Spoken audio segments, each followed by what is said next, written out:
What's going on, people?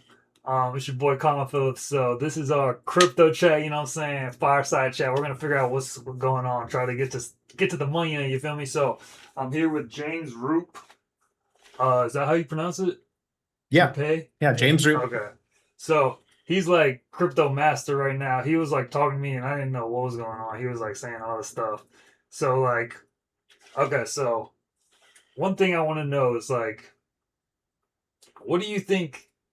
Because like when you were talking, so I'll give you some background, guys. So he hosted this like there's like this investor meeting called Tech Alley, and all these people come out and they talk about their fields, right? So I went in there, and James was hosting a talk, right? And he was like, he's basically like, it felt like it felt like he was shaming everything I was doing. I was like, oh my god, I'm just doing this wrong. So there's been he like put the fear in me, right? So I'm like, what do you think are the best ways to like make yield? Because that was like the one thing you were like, all that stuff is just gonna get eliminated or taken. Because I was doing liquidity pools. So what do you think? Yeah, I kind of see what you're saying. So yeah, we were having a talk and we were discussing like basically the pros and cons of crypto as it is and the risks, right? And when we were dialing we were kind of peeling away the layers of the onion, if you will. And as we kind of started to point out the mechanics of how you were operating, you started to realize the inherent risk layer by layer by layer. And so basically what the goal is right now, if you really want to get your head around blockchain, the best way to do that would be to think about it from first principles. And what are first principles? First principles are the fact that the very, very basics of what you need, meaning I need air every 3 seconds or every 3 minutes, right? If I don't get air every 3 minutes, I'll die. I need water every 3 days, or I'll dehydrate and die. I need food. I have all these basic needs. And one of those basic needs, when you go down that line, very, very close to all of these is freedom. Okay. And so one of the most important things that we're looking at when we're looking at these networks as a new infrastructure that we communicate on is how are these networks built? And do they allow us to maintain our freedom? And one important thing to realize is freedom is something that we fight for every single day. Okay. Just because you live in America, just because we are here, doesn't mean that the fight for freedom is ended. It doesn't mean that there's people out there that don't want to take your freedom. It doesn't mean that there are good people out there that want to give you your freedom. It's not necessarily that way. This is a capitalist country. The whole point of our country is dog eat dog. The people that aren't in the know, they go down. The people that are in the know go up.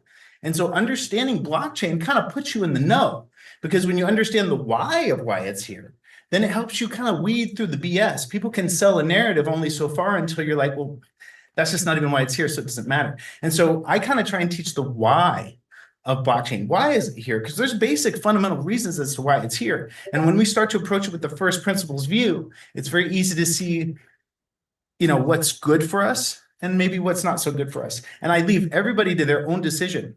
Everybody should make their own choices, but try not to be sold on a narrative. Try to look at it from first principles. Does a blockchain allow me the freedom to hold my own coins? That's a freedom, right? Does a blockchain allow me to have my own private yield?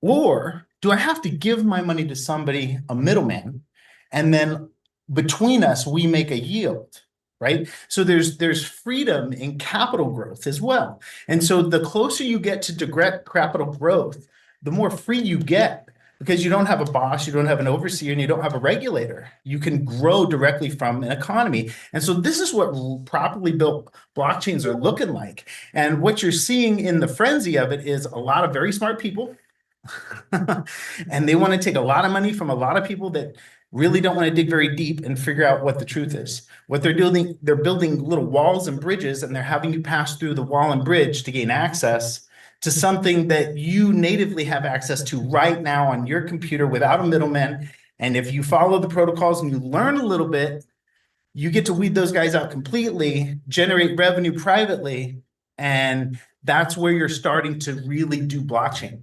And so one of the biggest concerns I have is a lot of people, there's warnings out there and they float all over the place. And one of them is not your keys, not your crypto. right? Has everybody heard that one? Not your keys, not your crypto, bro. If it's not your keys, not your crypto, then why are we using Kraken, Gemini, crypto.com, Coinbase, all the other places? All those places hold your keys. They are custody locations. They are banks. They are the future of banks when we want to move our money in and out of other locations. But they're not the place to hold your value. They can be stricken, they can be taken, they can be locked, they can be controlled because that is another institution. And so if we're talking about really the freedom of money and the freedom of capital, because capital controls activity, and we're trying to pull back our capital because we don't like where the activity in the world is going, we want to pull that back. So we self-custody, right? If we self-custody properly and then we can yield, now we start to have an internal people economy, an economy where the people choose. I saw something really interesting on CNBC News. One of the broadcasters was talking, and one of the feds was talking about rates, and they were talking about supply and demand, and she got offended. And she's like, look, you don't dictate those things. The people dictate those things. We can choose not to buy your product. We can choose not to buy a home if the rates aren't right for us. We can choose. And then she stood back for a second. She realized, no, they choose, because if they're setting the rates and they're setting the prices, we've actually, in a way, lost control. And so how do we gain back control? We start to utilize networks like blockchain networks that are properly built, that allow us to maintain those freedoms that I was discussing earlier. And there's more nuance to it. I mean, networks have to have a voting system, because what happens, like XRP and Ripple, right? So you have XRP, this network that comes out, they start building all this value. And then Ripple comes up and takes 80% of all the value out of XRP. Nobody even knows, because there's no voting system. And so all of the value tied into XRP by 80% is actually Ripple. But nobody even saw this happen because there was no vote. And so there's a lot of things underlining that happen all the time. And I like throw my arms up and I'm like, oh my God. And nobody seems to understand the connection of how it disconnects you from power. It disconnects you from the money. When if you hold XRP and then all of Ripple, all the value, 80% moved into the Ripple token. So, and you didn't buy Ripple, where's your value now? You've got 20% unless you captured the rest in Ripple. And so it's a way to shake and bake money out by moving it in and out of systems without people even realizing it. The money's still there in XRP, but it's tied up in Ripple. Right? So where's the value? Well, it's in Ripple then. And so these placeholders and these rock slides that they do, where they put the rock under the cup and then they slide it over somewhere else and they make it disappear. This is the chaos and the confusion that makes these networks near impossible to figure out. So nobody digs deep, and then they start looking for a narrative or a promise. And that's where the trick happens. Just like when Michael Saylor talks about Bitcoin, money freedom is the best thing in the world. It's the fastest moving money on the planet. Buy, buy, buy, buy. But he doesn't tell you to ever buy it. He says, buy my products. Right? So he talks about sound money all day long. And then he's like, but I got versions of it for you in these products where I packaged it. I'll buy the Bitcoin. You don't buy the Bitcoin. I'll buy the Bitcoin. And then you just buy these products. I'll give you the yield. And now he becomes this ultimate grandmaster middleman of the fastest growing asset class on the planet. And he leaves you behind because he's giving you 10%. And if you look at the growth pattern on Bitcoin, it's 50 to 100%. So hang on. Right now, we're being driven down by war and closed government. Once both of those things tidy up, they're going to pay the bills. And when they do, we're going to rocket ship up. And so it's inevitability. It's just math. It's a down market. This is where millionaires are made. Pay attention. Listen to the rules and play with the rules. Buy sound tokens that'll be here tomorrow. Watch them pump, watch them dump because of greed. Get on the right side of the train and stop trading. Because those bots are stealing your money away, shaving it away penny by penny, and you're not even going to realize until you're broke. Trust me, there's more bots right now trading against you than there are people. You're not going to win. Oh, wow, yeah. Not unless you have another bot. So anyway, that's my take on it. It's that it's a really confusing environment. Approach it with first principles. What's best for you as an individual, not what's best for, I have so many of this token. If this one goes to the moon, I become rich. So that's why. If that's your reason, step back and look at the token and say, whoa, Does this capture my money? Does this lock my money out of my hands? Am I able to yield on it privately, or do I have to send it somewhere and lock it away where somebody could take it, or it could be stricken, or it could be hacked? Like, how many distances or people are there between me and my money? And when you start to count, it should be zero. In a real network, it should be you have your money, you are yielding with your money, you are voting with your money. There should be no middleman there. And in a lot of networks, the only way to play is to insert a middleman. And that's kind of the trick. So I know that disappoints a lot of people because a lot of networks are selling a lot of great stories. But then when you actually go over, put your hat on, get your wrenches, and you lift under the hood, and you look at their capabilities or their abilities or the code they're written in, you simply say, wow, me and about 5,000 other computer scientists agree what you're promising does not compute with what this network's written in or its capabilities. And so we can close that book and we can walk away and say, good luck. We'd love to see you do it. But the math shows otherwise. There are ventures out there that are actually mathematically sound that are building the infrastructure that's needed.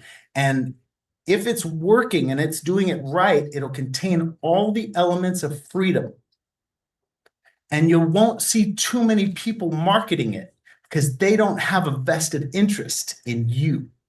They have a vested interest in them, and they're only going to market things that they can make money off of you from. Does that make sense?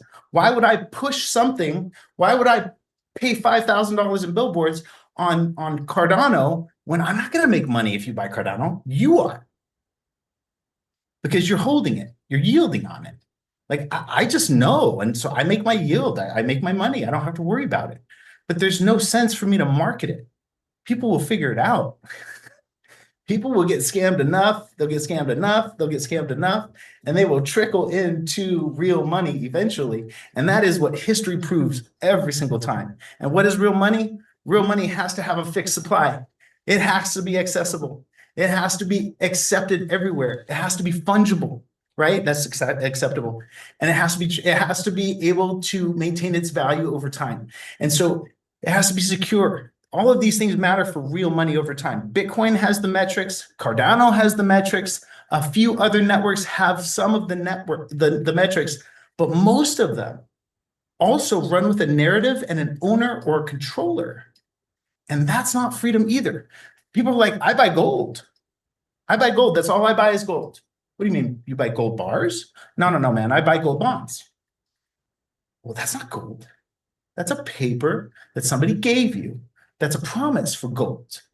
And you don't know how many of those certificates they sold for that gold. And you don't even know if you can claim that gold, which means all you bought was a promise. That's not real value. And so you have to be careful. Are the networks promising, or are they actually giving you freedom? Because you can feel it right there. Is it in your hand?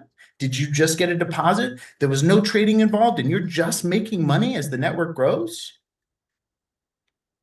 These are the questions I want people to start asking themselves, because we're not accepting any one network for any one thing.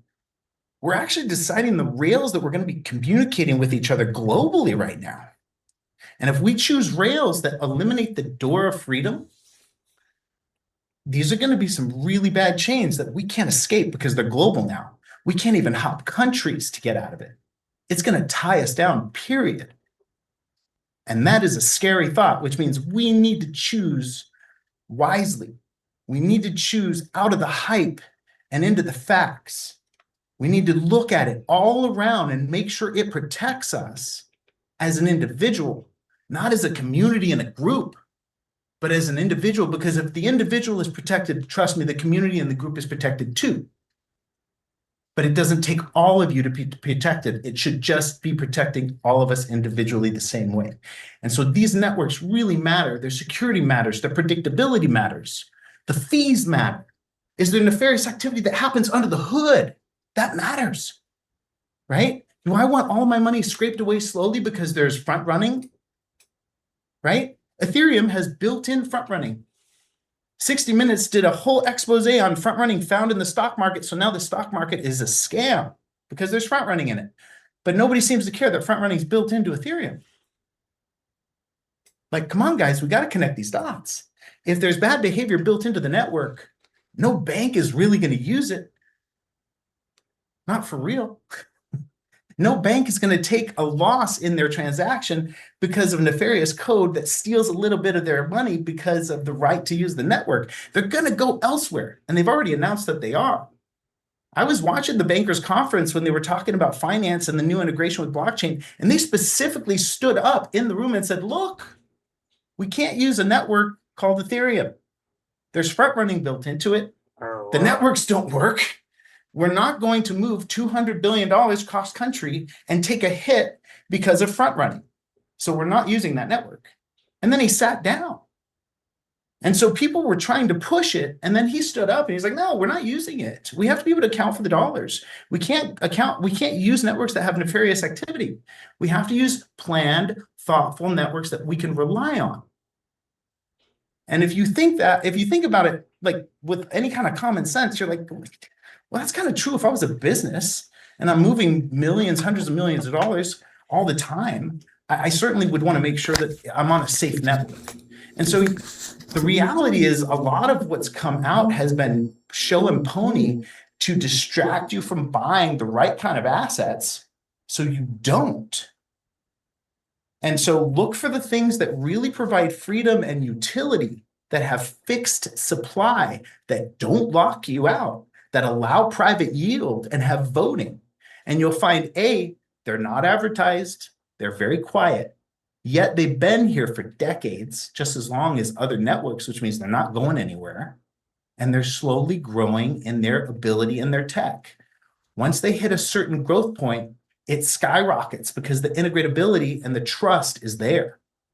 And that's what people need to understand. This is a new platform system. Why are we migrating? Because we have to. Our current infrastructure is weak, and those new NVIDIA chips coupled with AI and bad manners is going to cause a hacking nightmare for just about all current infrastructure. So the migration is real. We have to move, which means if we have to move, that means we have to choose. We can't sit on this. And they're forcing us to choose quickly. And that's what scares me, because they got great salesmen out there and they're pitching these really heartfelt lies. And a lot of people are missing what's important. And that is at this moment, we are choosing how free we will be in the future by choosing the networks we choose. And we should choose the networks we choose based on how they operate and how they keep and maintain our freedoms. And you can tell a network has freedom by the symptoms of what it can do. And if you have a network that has privacy, my friend, that network is for you. Did that rhyme? That's kind of a rhyme. That's good. I mean, I hope you're taking all this in, Colin. This is kind of what I stand for, and this is what I talk about. And these are the important things to think about, because we are becoming the adults of this world. We are becoming the rulers of this world. Our older generation that ran it before, they're aging out. We are stepping in, and trust me, there are eager people wanting to step in and say, hey, these guys are lazy. I want to take all this mental real estate. I can control and harvest all this. And I'll just put them in my chain, and I'll have them buy my stuff in my world, and I'll be God of them. Okay. Yeah. What's up? Yeah, I'm taking a lot of it in because I'm still like, I was doing like a liquidity pool, and I was just like, I don't feel like dealing with this, you know what I'm saying? Like, but like the yields are like 100%. I'm getting like a decent amount of money per day, but then I'm like, I don't feel like managing this. I wish I could just stake it and just let it chill and just get a And little if bit. everybody did that, everybody would slowly get wealthy over time. If everybody clicked on that logic and said, look, I don't want to trade, man. I just want to sit on my assets, watch this network grow with this world, and just grow with the returns until it replaces my income, and then I'm out. Because that's what's going to happen. These networks are going to globally grow worldwide as need ensues. And need, like I said, need will ensue. And before you left, I didn't want to, before you left, we were talking about how is the world going to be run in the future, and people are stepping up.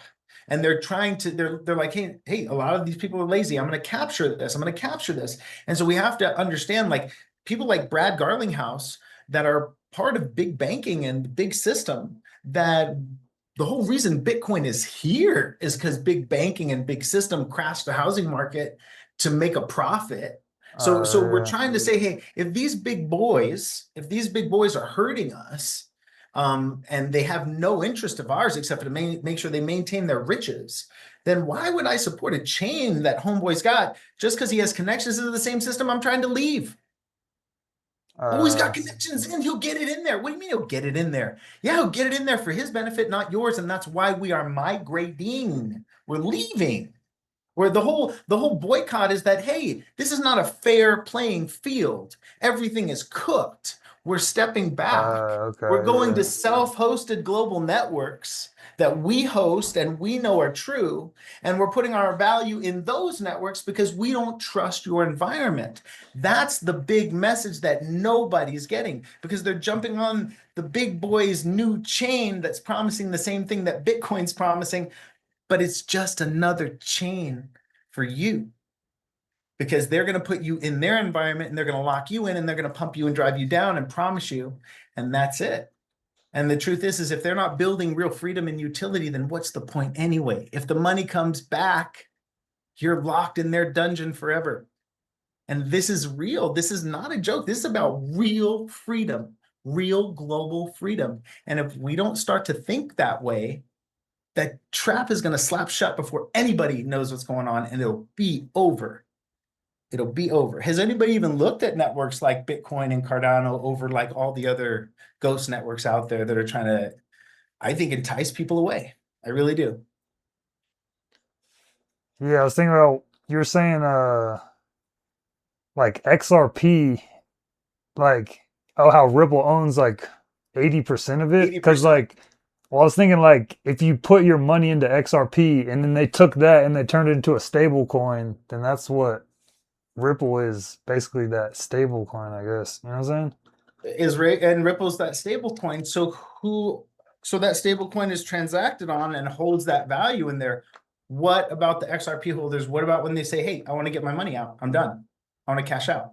The money is not technically there. Now that's not Oh happening.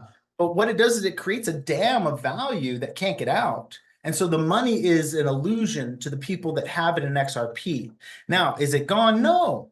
But if they all ran for it, there would be a problem because it's all tied up in another network. And those people would have to cash that in to release it over into XRP's vaults again so they could get access. Now, this is a huge cascade that just won't happen because we're in the growth phase.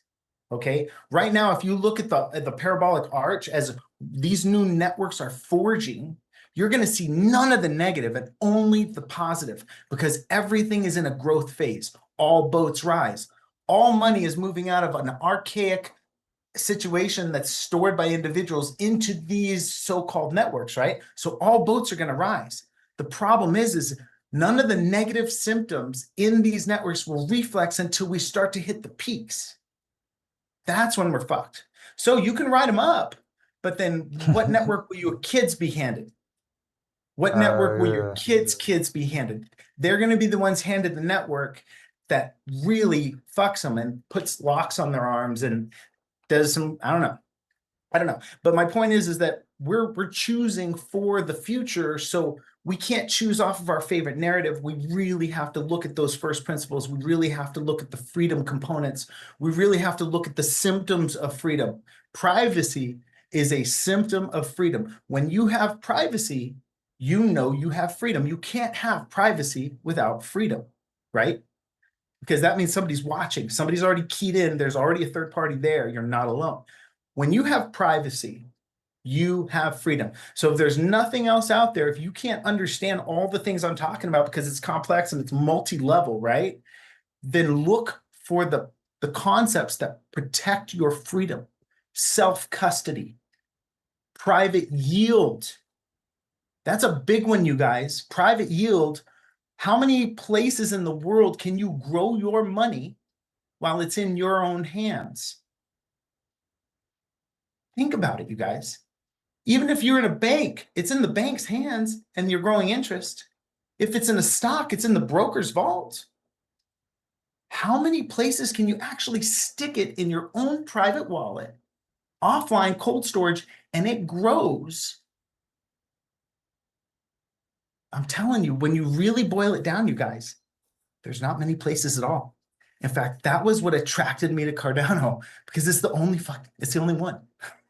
It is the only network on the planet that allows for private growth while self-custodying in cold storage offline.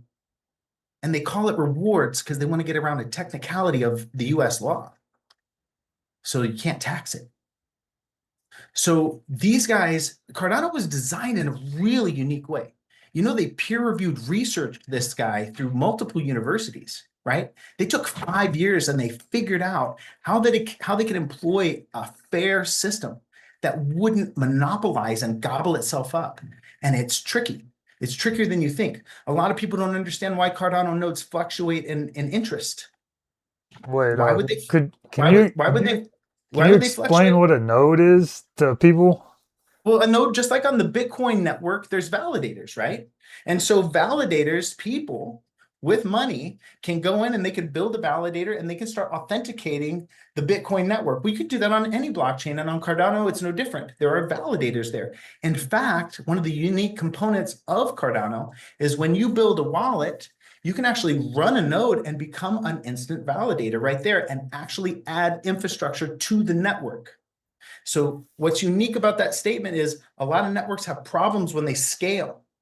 The network actually overbogs the infrastructure and it slows down or locks down. What's unique about Cardano is when people open wallets and they tie in their infrastructure, they actually start adding compute to the network so the network can scale with use and descale with use because the users become part of the validation formula. And that's why Cardano is so unique. And that's why everybody gets paid on Cardano because everybody becomes a validator. So this is more of a Wow. symbiotic relationship. It's more of a symbiotic relationship versus our current hierarchical relationship in business. And I think more symbiotic relationship type structures should emerge out of our new ecosystems because those are fair. You put in effort, you get output. Nobody can stop you. Everybody's treated equally. And that's really what freedom looks like. Wait, I got a question. So, what is being a validator? Is that just like doing like puzzles or something? Like, what are you solving math equations? No, actually, everybody has the same set of code, and you have to validate. You have to actually run this node in a particular way, and it gets tested for authenticity. And if the node gets tested for authenticity and it gets certified that it's running the right code, that gets locked in a hash lock, so nothing can be changed, and then it gets put on the chain to start validating transactions. Oh, And wow. Okay. anybody can do this. Anybody can do this. Could I This is set a it up with like Claude Code or something? yeah, yeah. I think everybody should jump on Claude and be like, set me up a Cardano Oh, validator dang. right now, Okay. right? I'm about to do Because that. because you're building on the infrastructure. You're starting to support the infrastructure of freedom. And so the network runs better and the network scales. So my point is that Cardano was built in a way that can tolerate the ebbs and flows of our economy. It can tolerate the nefarious actors. It can tolerate even preserving freedom because of the way that it was built. And that is important. And so when you look at other networks and you compare it to the basics of freedom, private custody, private yield, I should be able to grow my money any way I want without a third party monitoring it. And I should be able to put it wherever I want and do whatever I want. It's my money, it's my life force, it's my energy. It belongs to me. And that has gotten lost in the world. Everybody's giving all their energy to another institution and they are sucking us dry. That's why we're tired. We don't have enough. We're struggling. It's because we've given too much away. And choosing networks like Cardano and Bitcoin is the way to pull that power out of that old system and into a new system where you get to leverage your energy, your growth permanently on a global infrastructure that's not going to change. It's going to stay the same, which means your value remains sovereign. And the whole goal is sovereignty, self-sovereignty. How can the future be self-sovereign if we have corrupt networks that are controlled by institutions or businesses or token heads? We can't. They're going to slam down the hammer at one point. Maybe not at first, but they will, just like they always have. And we can't even allow it at the get. And so that's why I do what I do, man. That's why when you saw me at Tech Alley, I was talking and I was sharing and I was saying, most people build wallets wrong, right? It's like if you're downloading a wallet, don't trust verify is the code.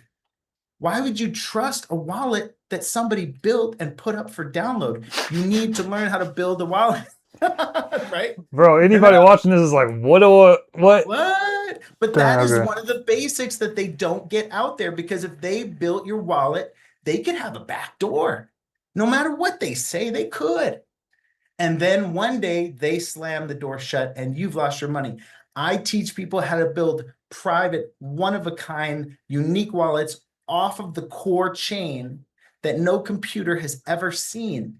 You build a wallet like that, now you're playing with the rules of blockchain, which is don't trust, verify. You get that code. I teach you how to look right at that code, put it on your computer, run that code, generate that wallet. Nobody's ever seen it because it's on a microcomputer that's not even connected to the internet. And you're going to keep this in a vault. You're never even going to use it again. And then you're going to get all that information. You're going to start seeding that wallet with whatever you want. And then you're going to be able to view that wallet. And no computer ever saw the seed phrase. No computer ever saw any password keystrokes because you're signing offline. There's so many ways people are exposed. It's almost like crazy to go over because everything is a hiccup for most people. But most people are typing their passwords in blockchain wallets. Huge flaw, right? You should be signing offline or using an Apple facial recognition or thumbprint.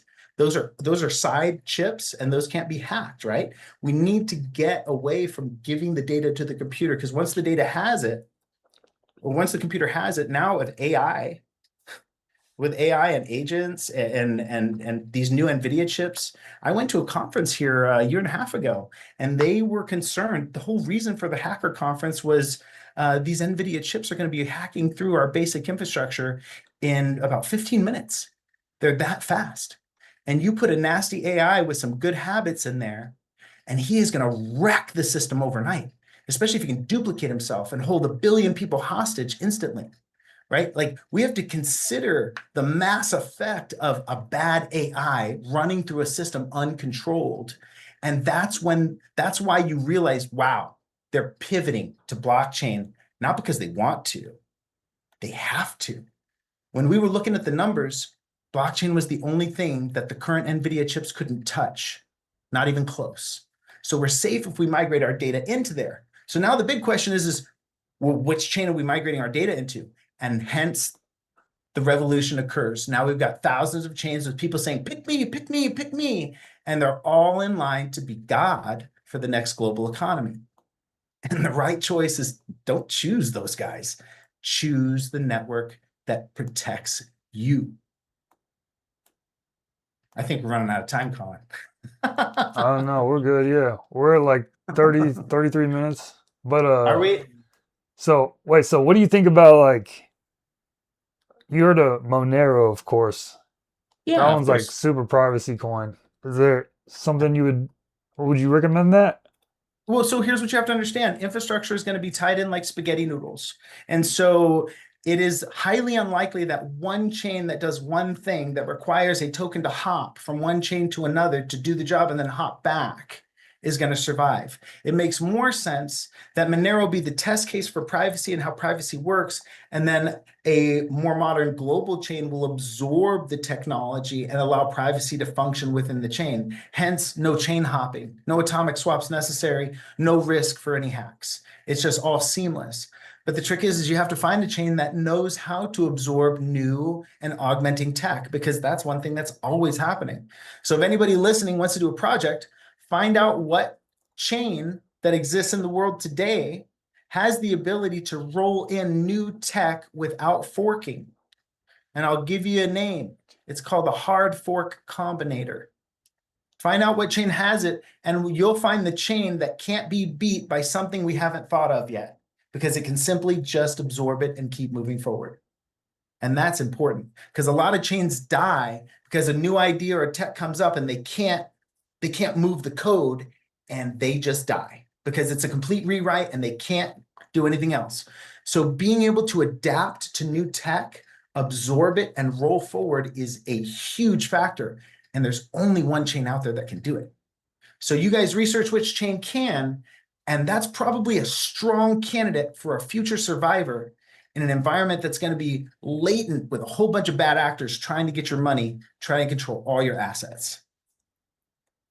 Okay. All right. Yeah, that was great. I'm gonna go try to figure out how to become a validator and try to get some yield off of that. You know what I'm saying? Dude, you're I, going to get it quicker than you think. Get some of your people together, open a validator, have everybody stake on your node. Once you hit 1.1 million, you're earning money, and that's it. You're supporting the network, and everybody's earning money. It's like a profit share. Everybody's money is pulled together separately, like in little honeycombs, not a honey pot. They all have their own wallets. It's all locked up, but your node allows them to hive together. They're still separate, but everybody's earning yield, and anybody can pull away or come back whenever they want. Nobody's locked to anybody, and they're earning yield. It's awesome stuff, man. I'm telling you, investigating the real freedom networks, the real freedom tech, and the stuff they allow us to do as people without a company is huge. Families could get together and pool their money now and earn private yield if they have somebody that knows how to do it. We just have to learn, guys, and it's all there. And the people that learn, they're going to be the people that are on top. So yeah, dude, get with your AI and have it build you out a Cardano validator. Learn about it. Learn about staking. Learn about private yield where you make your money and there's no third party, no lock, no hacks. That's the future. yeah, definitely. But For yeah, sure, man. thanks for coming on to the crypto. I don't know what we're gonna call this. You know what I'm saying? You know what I'm saying? But Crypto down the rabbit hole, man. yeah, Like we're going for real. down some deep stuff. Yeah, definitely. But yeah, thanks for coming on, and I'll holler at you later. All right, man. Hey, Colin, it was good to see you again.